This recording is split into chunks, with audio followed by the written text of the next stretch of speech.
আরে দেখো, মনে হচ্ছে আমাদের স্কুলে একজন নতুন শিক্ষক এসেছেন। তাহলে আমাদের তো তার সাথে গেম খেলতে হবে। আরে কোনো পানিও পড়েনি এবং কলার খোসাও রাখা হয়নি। শুভ সকাল বাচ্চারা। আজ আমি অল্পের জন্য বেঁচে গেছি। শুভ সকাল শিক্ষক, আমাদের ক্লাসে আপনাকে স্বাগত। বাচ্চারা, আমি এখানে তোমাদের সকলকে গণিত পড়াতে এসেছি।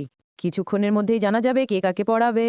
আরে এটা কি, আমি কিভাবে আটকে গেলাম? স্যার, আমাদের ক্লাসে প্রতিটি শিক্ষককে নতুন উপায়ে স্বাগত জানানো হয়। ঠিক আছে, চলো তোমাদেরকে তোমাদের নিজস্ব পদ্ধতি ব্যবহার করে শেখাবো।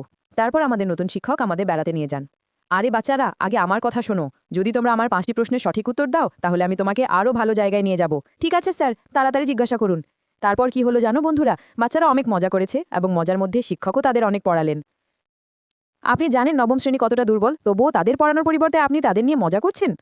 স্যার, বাচ্চারা পড়াশোনার পাশাপাশি মজাও করেছে এবং আমি আপনাকে প্রতিশ্রুতি দিচ্ছি এবার নবম শ্রেণীর ফলাফল খুব ভালো হবে। ঠিক আছে, কিন্তু যদি আপনি আপনার প্রতিশ্রুতি পূরণ করতে না পারেন তাহলে আমি আপনাকে সাসপেন্ড করব। এসব আমাদের কারণেই হচ্ছে, আমরা শুধু একজন ভালো স্যারকেই পেয়েছি, এখন সেও চলে যাবে। স্যারের জন্য আমাদের কিছু করতে হবে বন্ধুরা।